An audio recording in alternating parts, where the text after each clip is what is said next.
Seguimos haciendo balance de la gestión de Salvador Illa.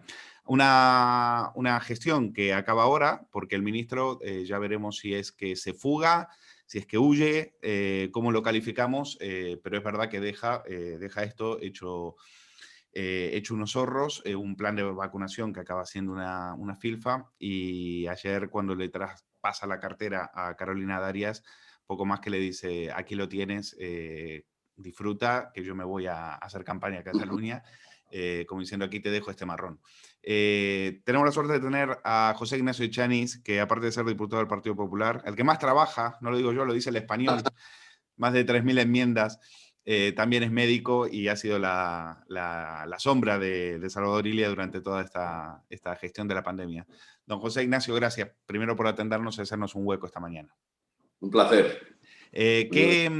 ¿Cómo calificamos esta huida que usted ya el año pasado ya le había dicho a Illa, y fue el primero en decirle, usted lo que está haciendo es campaña porque se va a ir a Cataluña, etcétera, etcétera, y ahí sacó a relucir toda la mala leche que tiene Illa, que no es esa persona de talante como nos suelen vender? Bueno, pues es la crónica de un anuncio realizado hace meses y es la prueba del 9 de que Illa vino al gobierno de España a principios del año pasado sencillamente para cubrir un hueco del PSC y para preparar una campaña y una relación con el nacionalismo y el independentismo catalán que al final se troca en la medida en que aparece la enfermedad, la pandemia en nuestro país, en la sociedad mundial, y tiene que dedicar sus esfuerzos a ese tema esencial y no a cuidar y a masajear a los socios del gobierno, ¿no? ¿Usted se cree lo del efecto Illa? Porque la verdad que el efecto Illa nos deja muy mal a los ciudadanos. Es decir, que una persona que deja un saldo de una gestión con 85.000 muertos, después de mentiras, engaños, absoluta falta de gestión y demás, que haya un efecto Illa en Cataluña, al que deja mal no es a Illa, es a nosotros, como votantes. Bueno, absolutamente. Yo tuve la oportunidad de decir el otro día que el efecto Illa no es más que una trampa, que es esencialmente un premio a la incompetencia, a la torpeza y a la falta de principios. Este señor desde el primer momento podía haber dimitido porque la dimensión de la gestión que había que realizar, los conocimientos del punto de vista de gestión sanitaria, de conocimientos epidemiológicos, de relación con las instituciones europeas y mundiales en materia de sanitaria, le colocaban en una situación muy frágil. Y una persona, evidentemente, con conocimientos sanitarios hubiera hecho una gestión mucho más operativa. Una persona que conociera el sistema, que se hubiera fiado de los operadores sanitarios, de las patronales que saben comprar en el extranjero, que tienen sus canales abiertos, que saben realizar su trabajo muy bien, pues hubiera generado una confianza en nuestro país que hubiera permitido hacer las cosas de una manera pues, mucho más eficaz, mucho más eficiente y sin el resultado de muertos y de contagiados que hemos tenido. Por lo tanto, creo que ha habido una profunda falta de principios, primero por querer quedarse al mando de una situación que él no podía gestionar por incompetencia, por falta de preparación, por falta de conocimientos, y en segundo lugar porque a lo largo de estos 10 meses, lejos de dejarse aconsejar, de escuchar a quienes desde distintos focos de la sociedad le hemos estado indicando cuáles eran las líneas razonables para avanzar, pues ha hecho caso omiso, ha hecho una política de autismo que nos ha llevado pues, a esta situación. Total, para que ahora a final de este año pues huya descaradamente, deserte de sus graves funciones como ministro de Sanidad en el peor momento de la pandemia, con 600 muertos diarios, a una campaña electoral que yo no sé si le saldrá bien, pero desde luego yo creo que se haya ganado la confianza de los electores porque su gestión en una materia concreta, no quiero decir ya si tuviera que ser responsable de todo un gobierno con todas las áreas sectoriales, pues ha sido francamente mala, ¿no?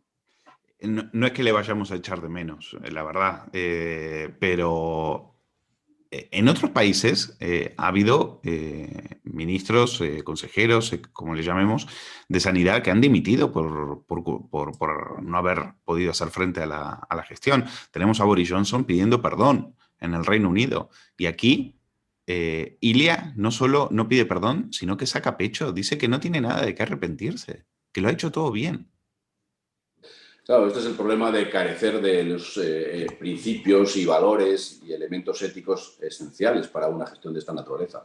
Es decir, cuando había vidas en juego, cuando de tu pericia a la hora de abordar los distintos elementos que tenía una gestión de la pandemia tan grave como esta, podía muy bien o haberse rodeado de un equipo de expertos reales que le hubieran aconsejado y haber dejado paso a esos expertos, o podía haberse hecho a un lado sencillamente para que otra persona de su propio partido se hiciera cargo, que las tiene, se hiciera cargo de esta situación, ¿no?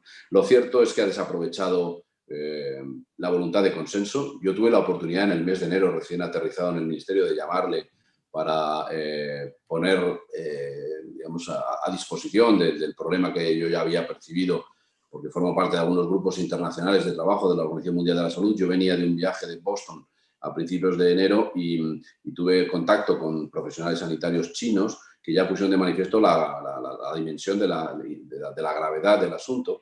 Y nada más aterrizar aquí, no solo pregunté al Ministerio pues, cuáles eran las líneas de actuación previstas, los protocolos de actuación para este virus de Wuhan, que fueron contestadas de forma absolutamente arbitraria y poco responsable varios meses después, sino que incluso ofrecí la disposición del principal partido de la oposición a abordar este asunto de una forma responsable y conjunta, ¿no?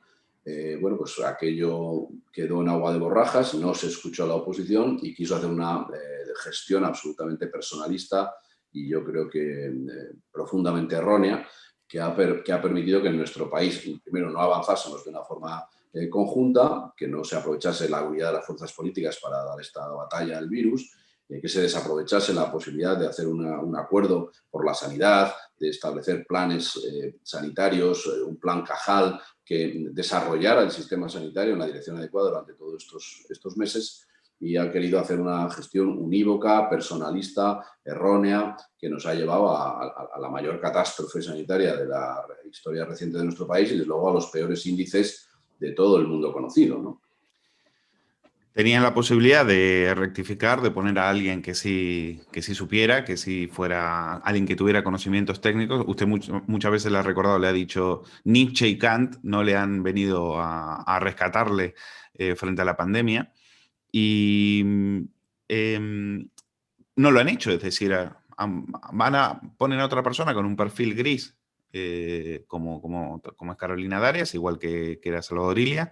Da la sensación que los ministerios aquí no sirven para nada más que para mercadearlos, traficar con ellos y para pagar favores políticos.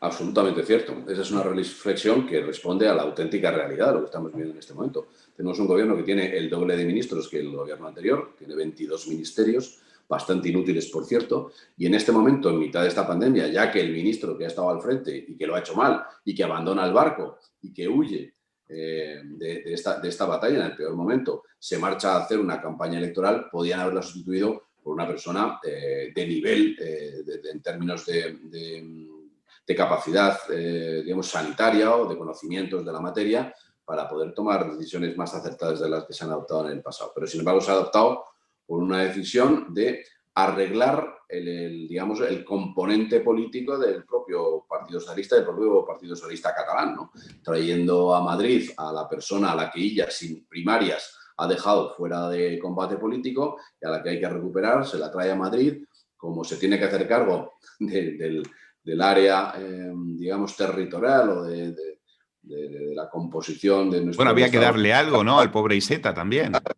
Pues entonces lo que se hace es un movimiento de piezas de ajedrez, colocando a la anterior titular de ese ministerio al frente de la sanidad. ¿Usted se cree esa milonga de que fue Iceta a decirle a Sánchez que las encuestas no le daban y que Ilia era el candidato, el mejor candidato y que él renunciaba a la candidatura? Bueno, absolutamente no, claro. Tenemos declaraciones a lo largo de los últimos años de Iceta diciendo que el candidato era él, defendiéndose, autodefendiéndose para poner en manifiesto que el candidato era él, ¿no? Yo creo y de Ilia 24 horas antes diciendo que no iba a ser el candidato. No, es toda una broma teatral que si no estuviéramos hablando de vidas humanas, pues sería muy grave, ¿no? Desgraciadamente, pues el presidente del gobierno, que es el responsable último de todo lo que está pasando, decidió poner al señor Illa al frente de esta responsabilidad, de esta grave responsabilidad, para utilizarla después en una campaña electoral. Probablemente tomó la decisión hace unos meses y ha estado preparando el escenario. Por eso Carolina Darias ya hace 2 o 3 meses que empieza a acompañarle en muchas reuniones, y por lo tanto todo ha sido una utilización política del escenario, de las comparecencias y de la situación de esta pandemia para utilización partidista y absolutamente espúrea del Partido Socialista, ¿no? Por lo tanto, es muy lamentable porque, repito, esta es una cuestión que no tiene que ver con la política, tiene que ver con las vidas humanas, con la defensa de la salud de los españoles, donde se ha hecho francamente mal, ¿no? Le pregunto, don José Ignacio, ya como médico, ¿por qué hemos llegado a esta tercera ola? ¿Qué es lo que se ha hecho mal? Desde las televisiones le puedo asegurar que tienen claro de quién es la culpa, y la culpa es nuestra, es de los ciudadanos, que somos bastante irresponsables, y sobre todo los jóvenes que hacen mucho botellón.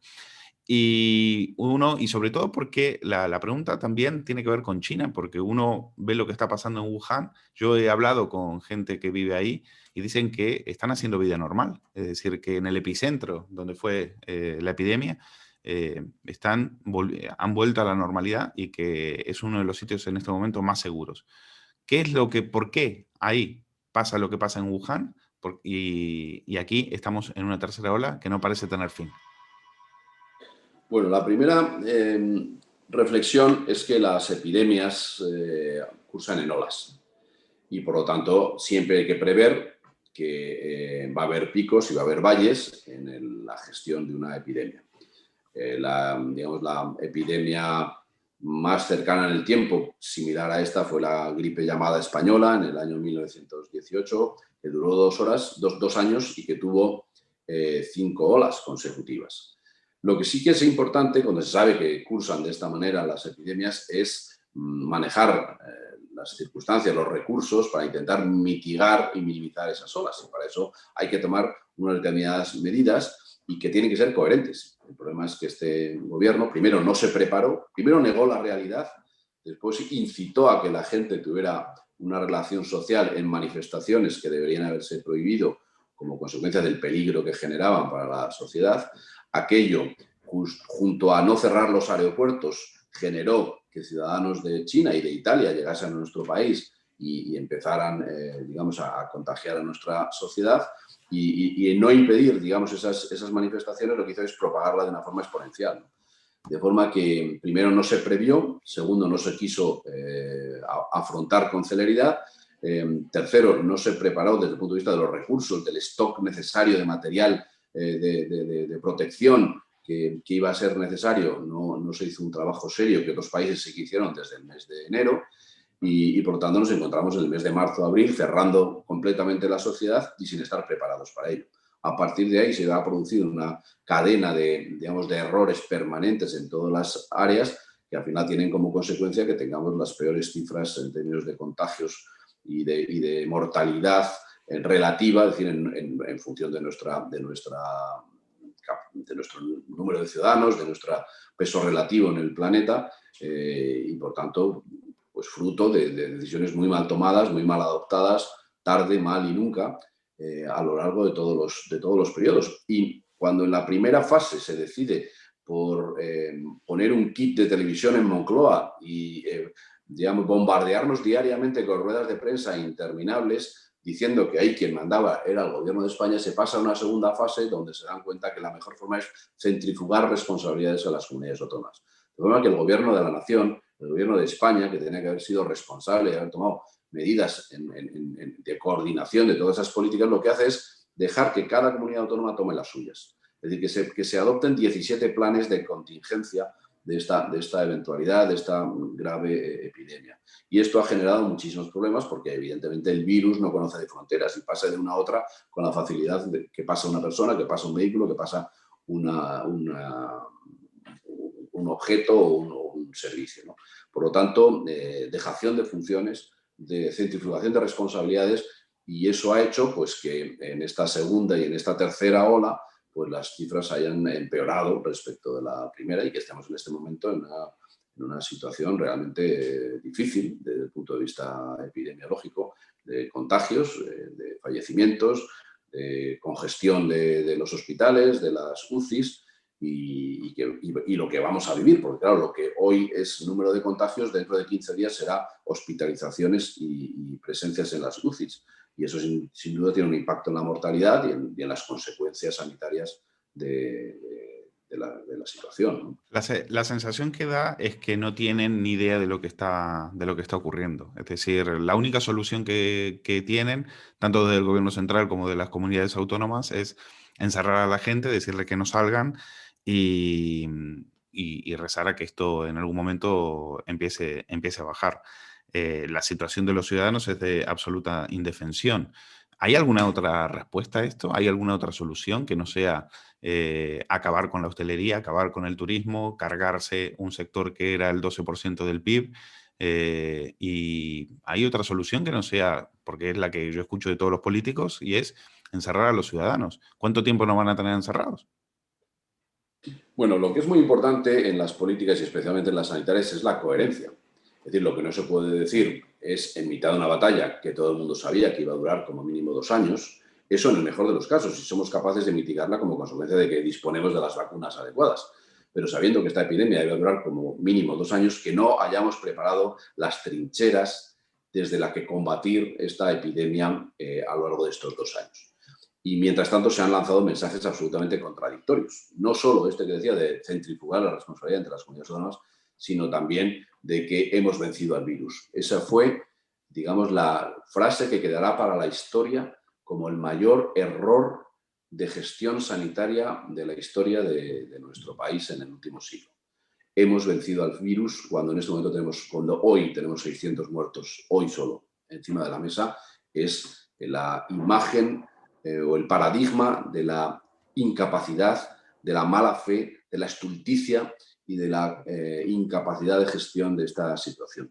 Lo que tenía que haber hecho el gobierno es prepararse, dotarse de elementos de protección, de acopios de material y medicamentos para dar la batalla a todo lo que queda todavía por delante, porque esto no se va a acabar. Ahora, si le parece, hablamos también de las vacunas, que es un elemento esencial, nuclear, de lo que tiene que pasar en los próximos meses. Bien, pues cuando en el mes de junio se dice hemos vencido al virus, se está diciendo a la sociedad española vuelvan a adoptar todos los elementos, digamos, sociales y de convivencia que existían previamente a la pandemia. Y no era el momento de decir eso, era el momento de decir vamos a ir poco a poco abriendo ámbitos digamos, de nuestra economía y de nuestra capacidad productiva para, digamos, inteligentemente mantener el virus en unas zonas de infectividad baja y poder a la vez mantener nuestra economía viva y sana. Lo que se hizo realmente fue tapar los ojos a los españoles y decirles se ha acabado, pueden hacer ustedes lo que les dé la gana. Como consecuencia de esto aparece la segunda ola y llegan las Navidades y se vuelve a mandar el mismo mensaje. Estén ustedes tranquilos que pueden ustedes, digamos, juntarse y celebrar las Navidades sin ningún tipo de problema. Y eso ha generado una tercera ola. Por lo tanto, de lo que se trata en materia sanitaria es de mantener la coherencia, de que las decisiones sean coherentes, que sean ordenadas, que sean complementarias y que abarden siempre en la misma dirección, que avancen en la misma dirección. Desgraciadamente, eso no ha existido, no ha habido un liderazgo, no ha habido una capacidad de contar la verdad a los ciudadanos, se les ha estado poniendo vendas en los ojos de forma permanente y se pretende que las cosas vayan bien. Así es imposible. Sí, porque cuando tú tienes 10, 20, 30 contagiados, tú puedes instaurar medidas de rastreo, medidas de confinamiento puntual, inteligente, a esas personas o a esos grupos de personas que se están contagiando. Cuando eso ya se convierte en una transmisión comunitaria, cuando ya no son 20, 30, sino 300, 3.000, 30.000, ya no eres capaz de pararlo, porque ya no hay sistema de rastreo que pueda impedir que cada una de esas 30.000 personas mañana contagie a otras 10 y tengamos 300.000. Por lo tanto, lo que había que haber hecho es mantener el sentido común, mantener el sentido de la prudencia sanitaria. Si queríamos abrir nuestra economía, había que haberlo hecho poco a poco, con inteligencia, tomando medidas y viendo cómo evolucionaba la situación. Pero lo que se ha hecho ha sido levantar barreras o cerrar barreras en función del susto que se daban con las cifras que estaban apuntando todos los estudios epidemiológicos. Por lo tanto, un error de una gran dimensión que ha hecho pues, ir dando tumbos a derecha e izquierda sin ninguna responsabilidad. Bueno, usted decía lo de las vacunas. Efectivamente podemos hablar de las vacunas porque ni están ni se las espera. Era el gran proyecto de este gobierno. En septiembre ya Pedro Sánchez estaba hablando de vacunas. Decían que era el principio del fin. Y esto no es ni principio ni fin. Esto es la misma cantinela de siempre. Seguimos, parece que ahora hay mucho peligro de que la gente que ha recibido la primera dosis no reciba la segunda, porque España necesita 775.000 vacunas de Pfizer en 15 días, solo para garantizar las segundas dosis a tiempo, para cumplir con esa pauta de separación de 21 días, y no parece que esas vacunas vayan a llegar. Por lo tanto, esto tiene una pinta de ser un auténtico fiasco. Exactamente. Mejor no se puede explicar. Es decir, tenemos por delante una pandemia que tendrá todavía algunas olas más y que solo se va a poder mitigar o acortar en virtud de la capacidad de inmunizar a nuestra población. Y eso está directamente relacionado con la capacidad de poner vacunas. El gobierno ha dicho que antes del inicio del verano, para salvar la campaña veraniega, iba a tener vacunado al 70% de la población española. El 70% de la población española, que son 46 millones, son 32 millones. Desde aquí hasta el inicio del verano, que es el 30 de junio, 20 de junio, quedan 140, 150 días. 32 millones de personas por 2 dosis en los próximos 140 o 150 días significa que hay que poner diariamente cerca de 500.000 de vacunas. En este momento, en el mejor de los casos, se están poniendo 50.000. Cada día se están poniendo el 10% de las vacunas necesarias para cumplir ese objetivo al que se ha comprometido formalmente el gobierno. Por lo tanto, cada día que no ponemos 450.000, porque ponemos solo 50.000, hasta 500.000, esas 450.000 se acumulan para mañana. Y mañana serán 500.000 más 450.000, es decir, 1 millón de vacunas mañana.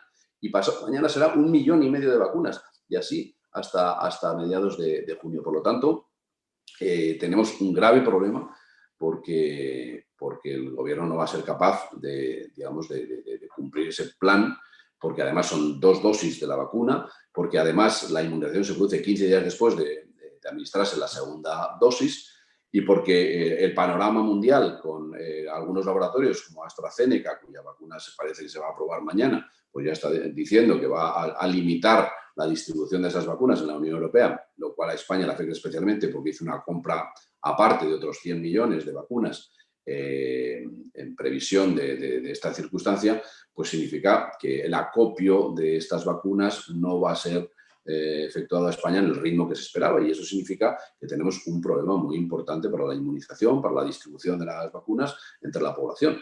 Y esto sin duda significa que la pandemia se va a prolongar, que va a tener efectos profundos y que no vamos a cumplir ninguno de los objetivos económicos que en este momento tiene el gobierno encima de la mesa y, por lo tanto, que la crisis sanitaria, social y económica va a ser mucho más profunda de lo que el gobierno está diciendo durante este año, ¿no? Me temo que vamos a tener a mucho Pedro Sánchez hablando de digitalización, de energías verdes, de hidrógeno, de reactores termonucleares, porque de las vacunas, de eso no vamos a tener ni noticias. ¿Usted cuánto le calcula que esto si se puede resolver? En el 18 me dice que tardaron 2 años. Pues en el 2021... Con suerte. Con 500 millones de afectados en el mundo, ¿no? O sea, que fue realmente dramático, ¿no?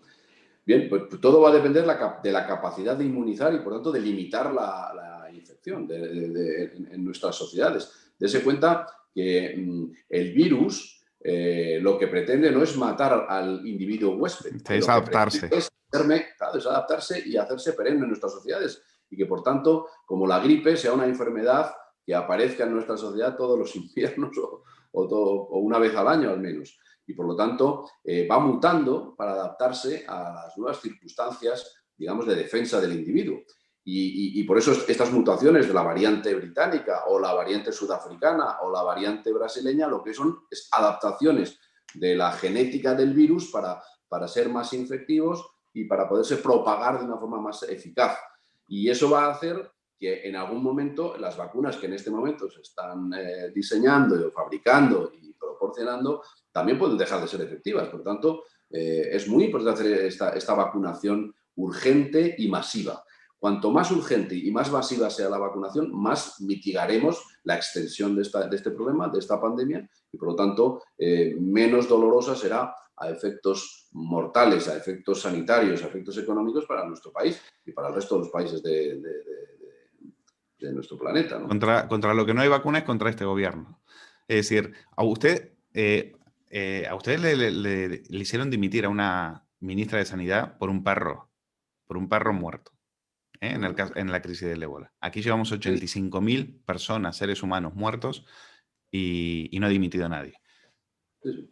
Bueno, a ver, el gobierno, lo decía al principio, el gobierno ha conseguido, especialmente en la primera fase, ocultar el dolor y ocultar la muerte.